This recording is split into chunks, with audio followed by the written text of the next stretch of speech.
Hello again, everyone. Welcome back to Sunday School Class with Ricky. Of course, if you are joining for the first time, welcome. And as always, we trust that you will stay and become a part of this class. As always, again, we ask that you would share and subscribe to the channel so that we can get this message out as much as possible. We are currently in a study of David, King of Israel.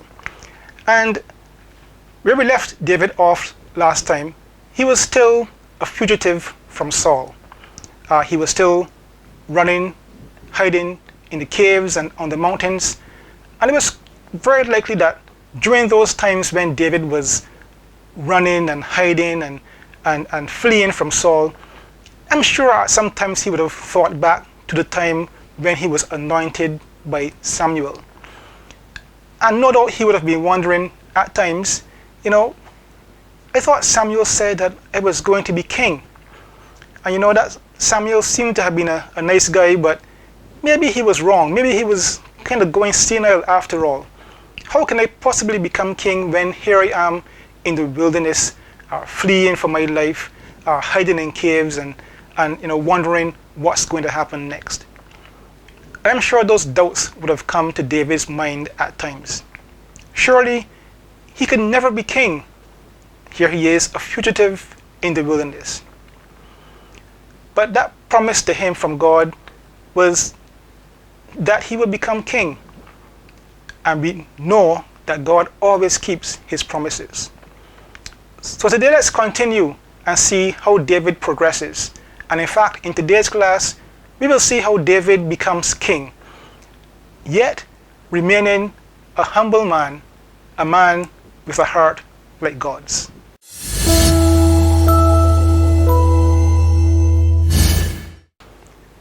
So where we pick our story up today, David has just finished defeating the Amalekites.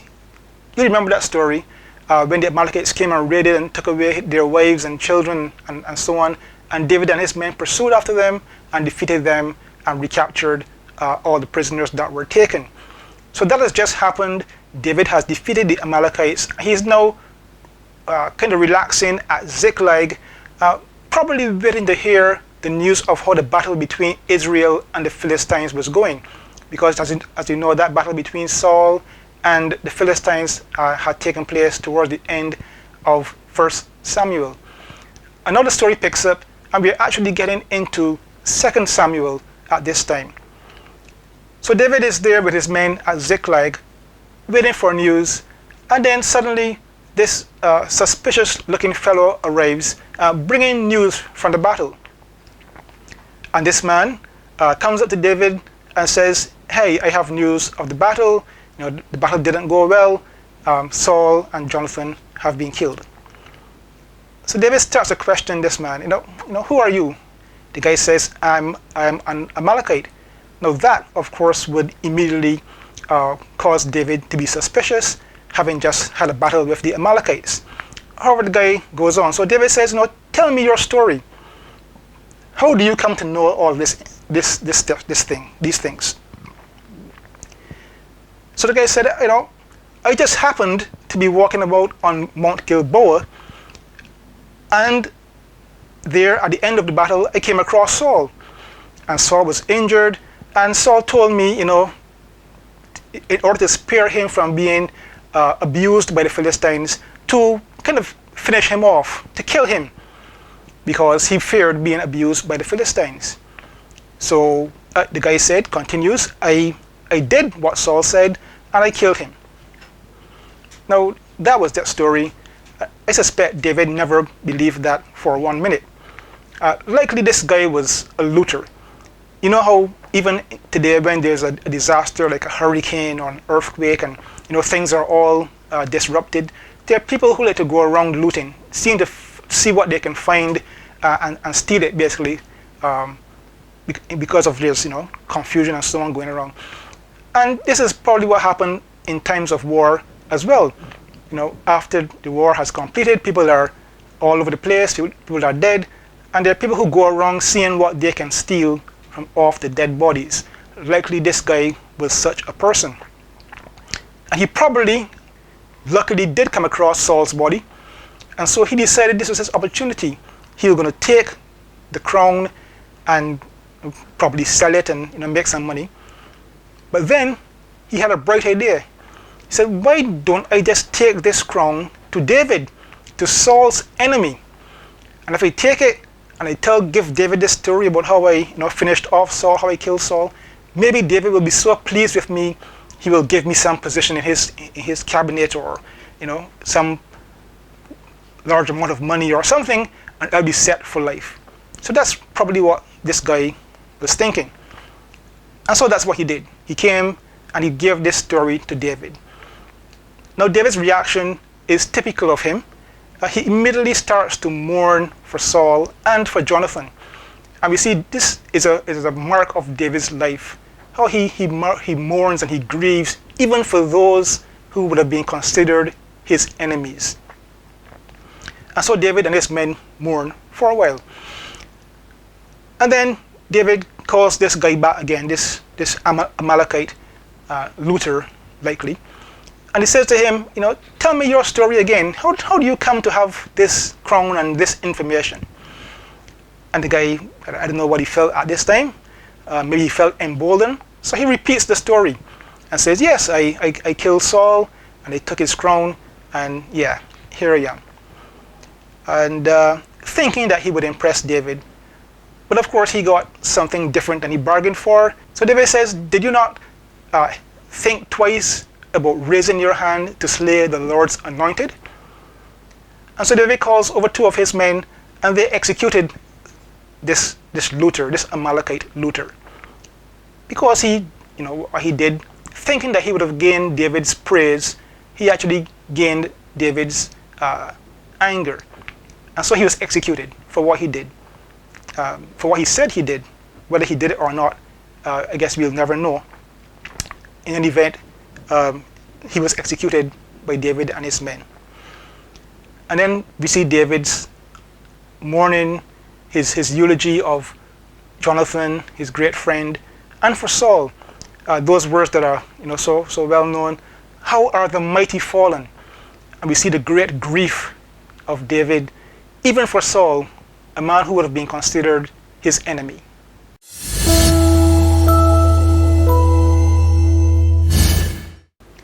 So now, Saul is dead, Jonathan is dead.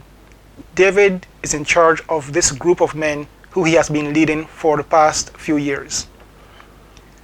And so David consults with God, as he rightfully should have done, and as he did. Ask God, where should he go now? What should he do? And God directs him to go to Hebron, a city of Judah. So you know that David is of the tribe of Judah. And so God directs him to go to Hebron, and there he could kind of establish himself and set up a base for his rulership, I guess, in Hebron. And so he goes, he and his wives and his men and their families, they all go up and they go to Hebron. The men of Judah, recognizing David as their leader now, and he's from their tribe, he's part of them, they readily recognize him as being their king. And so now David is anointed king over the tribe of Judah. King of only one tribe, but he is king at this point. This is the second time now that David is being anointed.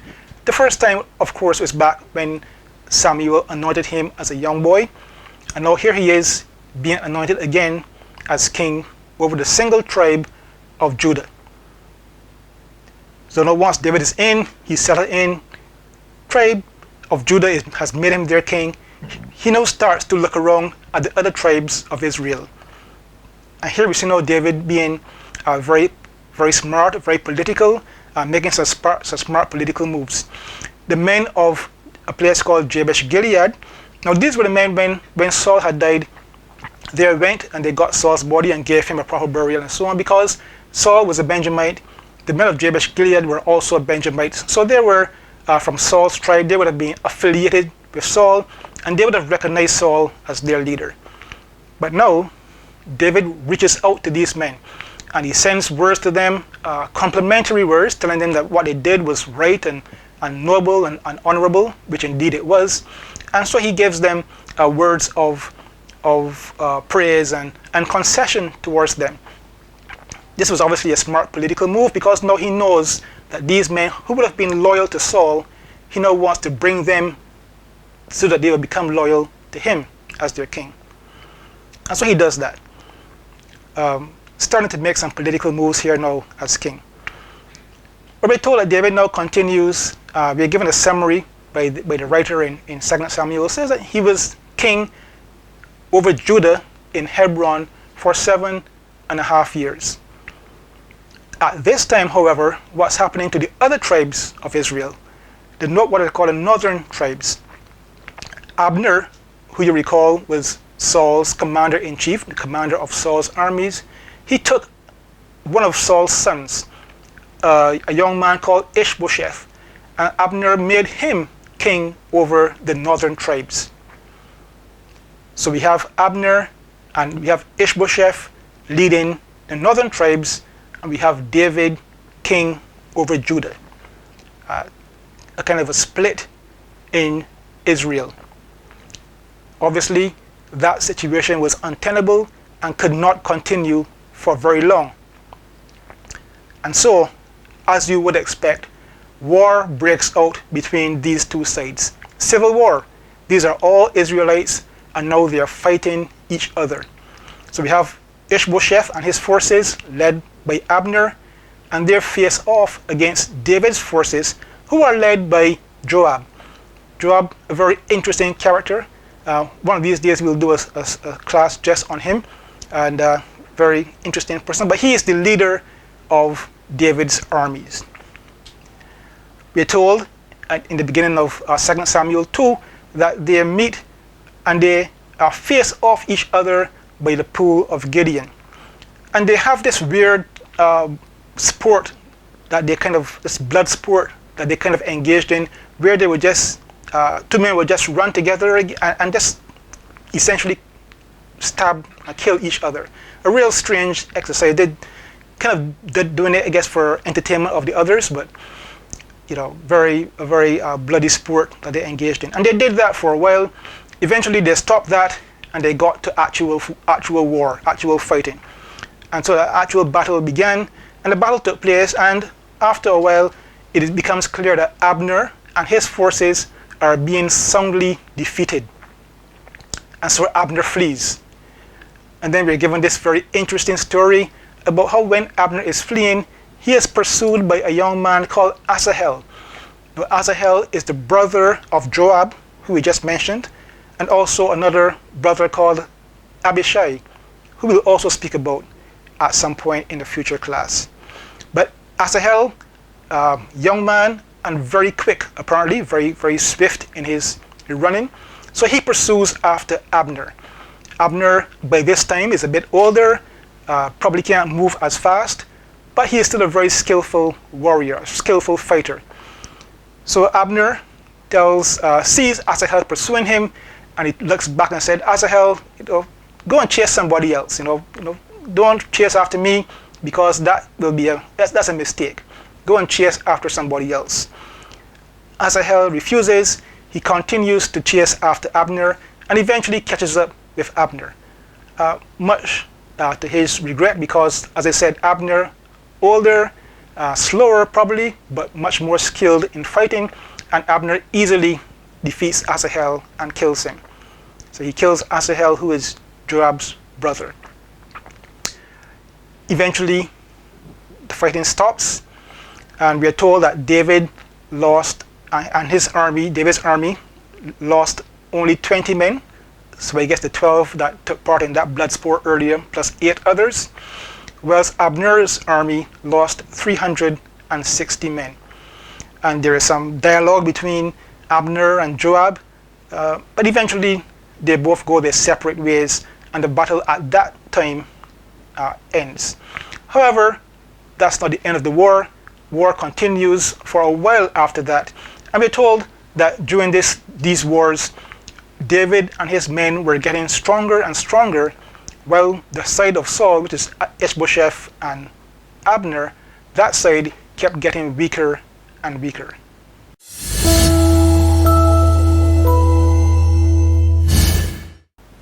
So things are now continuing. War continues between David's side and the side of Ishbosheth.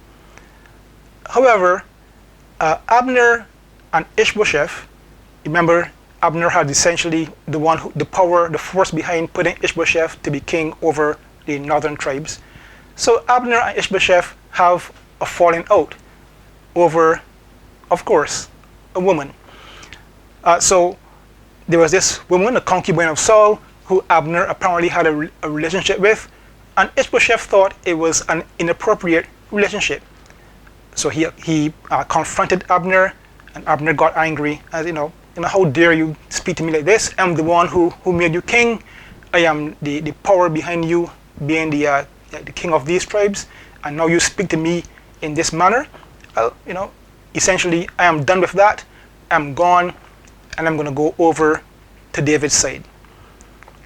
Ishbosheth, of course, couldn't say anything. We are told that he's afraid of Abner. He's probably a very young man as well. He has no power. He can't do anything about it. So Abner is free to leave and go and do what he wants to do. So Abner contacts David, sends a message to David, and says to David, I'm willing to come, and I'm going to deliver to you the other tribes of Israel, and we are going to serve you. Just make a league with us and do so. David receives the message, and he accepts the offer from Abner under one condition. And that condition was that Abner, when you are coming, yes, you can come and we could talk, but when you are coming, bring for me my wife Michal. You recall Michal, or Michal, Saul's daughter, who Saul gave to David, she was David's first wife. So apparently after David had fled and gone and had to hide from Saul and so on, I guess Michal considered that to be an abandonment. So now Michal is married to someone else. However, David said to Abner, when you are coming, make sure you bring my wife Michal with you. As I said, that wasn't too straightforward, because at this point Michal was married to another man, a man called Paltiel. Anyway, Abner not want to allow that to stop him from concluding his deal that he's making, goes and gets Michal, takes her from her husband, and they head off to meet David at Hebron. They arrive in Hebron, and there's a large feast. David and his men, Abner and his men, they all get together. They have this large feast celebrating this new union, and the agreement is signed, or however they agree to it. And now Abner agrees that he is going to bring the northern tribes to serve under David as king. And now the way is clear for David to finally become king over all Israel. We then get part of the story where Joab, who is David's commander-in-chief, was not present at this big feast we just mentioned. So he gets word, kind of second-hand news, that Abner has defected. Abner is now loyal to David, and David is now going to be king over all Israel. The when Joab hears that, he is not too pleased. He has two reasons for not wanting Abner to be around. Firstly, Abner, the commander over Saul's armies, would now be a rival to him to become the commander of David's armies. Abner being, as I said, a lot more experienced and so on. If Abner is around now and serving David, Abner has a good chance of becoming the head and the commander of David's armies. So that wouldn't sit too well with Joab. But secondly, and more importantly, Abner killed Joab's brother Asahel. Remember that story that we just told. And of course, Joab hasn't forgotten that, and Joab wants revenge over Abner for that. So, to make a long story short, Joab lures Abner back to Hebron, and whilst they're having a private conversation, Joab takes Abner's life. And now Abner is dead. news comes to David that Abner is dead. And again, we see David's reaction. Abner was a man up until recently who was David's enemy, a man who was trying to get rid of David under Saul and then under Ishbosheth. And now David hears that he is dead. And how does David react? With grief and with mourning for Abner. He even said that this was a great man and a prince who has died. And we see David's heart of compassion and forgiveness, even for those who would have been considered his enemies. Now back to Ishbosheth, now who is now on his own, essentially, Abner having left him. We're told that two of his captains, while he is laying in his bed at noon, he is murdered. These two men murder him, and they take him out. As I said, he was lying on his bed at noon, which is a lesson for all of us. Don't be in your bed at noon unless you are sick. Anyway, that's where he was, and that's where he died. These two men, again, made a similar mistake as the Amalekite in the story that we started with. And they take the head of Ishbosheth and they bring it to David, expecting that David would be pleased that they have taken the life of his enemy. And David responded to them in exactly the same way he responded to the Amalekite in the first story. They were executed for their treachery. David does not look kindly on that type of treachery, that type of behavior, and so these two men suffered the same fate and were executed.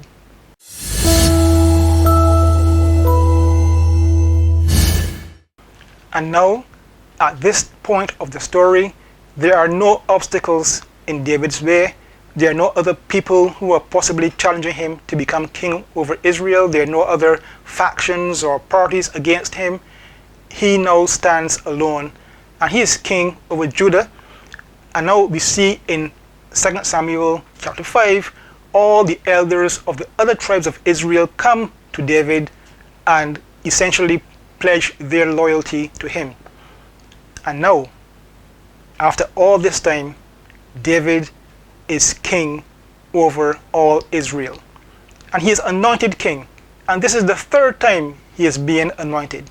Firstly with Samuel, then over Judah, and now, third time, king over all Israel.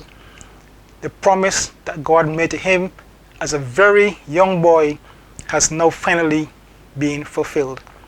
And David is king. The writer of 2 Samuel then gives us a summary of David's reign, which is quite helpful at this point. We're told that he was 30 years old when he began to reign. And this would have been about 10 to 12 years after he had defeated Goliath in that battle. So that 12 to 10 years period of time, all that activity and so on that took place, and now finally he is king. He reigned over Judah for 7.5 years, as we mentioned previously, and now he reigns over all Israel in Jerusalem for 33 years. And that's a summary of the David's reign over Israel.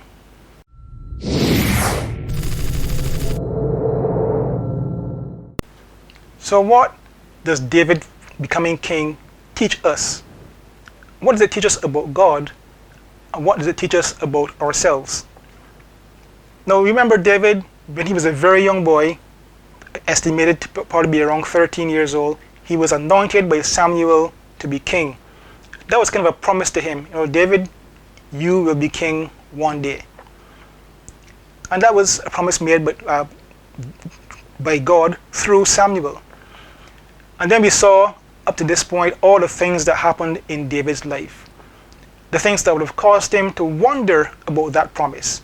Whether it was real, whether it would really come true, whether God would really keep his word and make him king. Now there's so many promises in the Bible that we know God makes to us and that we can claim those promises. Very often though, there is a period of time between when we recognize the promise, we recognize that it applies to our situation and we want to claim that promise. And then there's a period of time in between when that happens to when that promise eventually is fulfilled. And during that time, it is easy for us to doubt the promise of God. Is it really going to happen? Is God really going to fulfill that which he has promised in his word to me? And the doubts would arise, as no doubt they would have arisen in David's mind as well. But we see with David, the promise was fulfilled.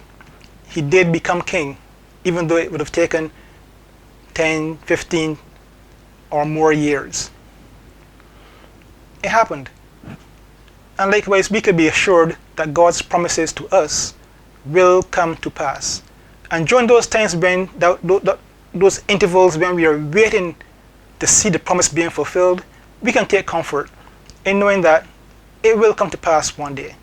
And that's to encourage us not to give up and not to lose hope. And God has given us several promises. And I know that each of you watching this probably claiming some promise from God in your life at this time. And maybe you're waiting to see it being fulfilled. Be like David. Don't give up. Don't lose hope. That promise will be fulfilled because God always keeps his promises. Don't lose hope. If you are not a Christian, God has made a promise to you. He has said that if you trust in Jesus, his son, that he will forgive you of your sins. He will give you eternal life and the assurance of being with him for all eternity. That's his promise to you. But you have to do something first. That is, to put your trust in the Lord Jesus. And I trust that you would do that even as you would listen to this video and consider what I'm saying at this time. Put your trust in the Lord Jesus. And for those of you who are Christians, keep trusting, keep holding on, keep waiting. That promise you are looking for will be fulfilled. We will continue in our classes next time. We look at some of the things that David did whilst he was king. Very interesting act of David. We trust that you'll join us for that, and that you will, between now and then, God will bless you. You would be experiencing his presence, and that you'll be joining us for the next class. Until then, God bless you.